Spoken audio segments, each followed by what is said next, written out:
Hello అండి, ఈరోజు మనం పన్నీర్ కర్రీ ఎలా తయారు చేసుకోవాలో చూద్దాం. ముందుగా పన్నీర్ని చిన్న ముక్కలుగా కట్ చేసుకోవాలి.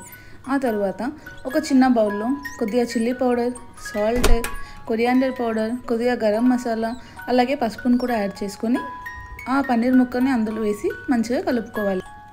ఆ తర్వాత కడాయిలో కొద్దిగా ఆయిల్ వేసి ఆ పన్నీర్ ముక్కల్ని వేసి మంచిగా రోస్ట్ చేసుకోవాలండి. పన్నీర్ ఆయిల్ అవన్నీ మంచిగా దానికి పట్టేంతగా మంచిగా రోస్ట్ చేసుకొని ఆ తర్వాత తీసి పక్కన పెట్టేసుకోవాలి. అదే ప్యాన్లో మనం ముందుగా కట్ చేసి పెట్టుకున్న ఆనియన్స్ని, టమాటాలను వేసి మంచిగా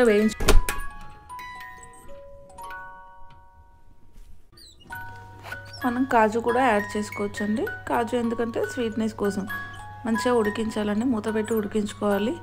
ఆ తర్వాత దాన్ని మిక్సింగ్ జార్లోకి తీసుకొని పేస్ట్ చేసుకోవాలండి. కొద్దిగా చల్లార్చిన తర్వాత పేస్ట్ చేసుకోవాలండి. మళ్ళీ మనం ప్యాన్ తీసుకొని అందులో ఆయిల్ వేసి బిర్యానీ ఆకు, ఇలాచి, లవంగాలు, దాల్చిన చెక్క వేసి వేయించాలండి. ఆ తర్వాత మనం ముందుగా గ్రైండ్ చేసి పెట్టుకున్న పేస్ట్ని కూడా యాడ్ చేసుకోవాలి. ఆయిల్ పైకి వచ్చేంత వరకు ఉడికించాలండి.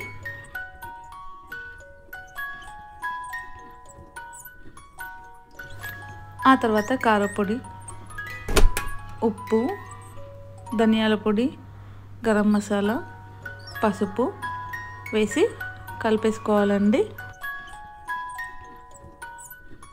జింజర్ గార్లిక్ పేస్ట్ కూడా వేసి కలపాలి. కాసేపు మూత పెట్టాలండి, ఎందుకంటే ఆయిల్ అలా పైకి తేలుతుంది. ఆ తర్వాత కొద్దిగా పెరుగును కూడా యాడ్ చేసుకొని కలిపేసుకోవాలండి. మనకి టెక్స్చర్ గట్టిగా అనిపిస్తే వాటర్ కూడా యాడ్ చేసుకొని కలిపేసుకోవాలండి. ఆ తర్వాత మనం ముందుగా పెట్టుకున్న పన్నీర్ ముక్కల్ని వేసేసి మంచిగా కలపాలి. చివరగా కసూరి మేతి కూడా యాడ్ చేసుకొని కలిపేసుకోవాలండి. అంతే, ఎంతో రుచిగా ఉండే పన్నీర్ మసాలా కర్రీ రెడీ.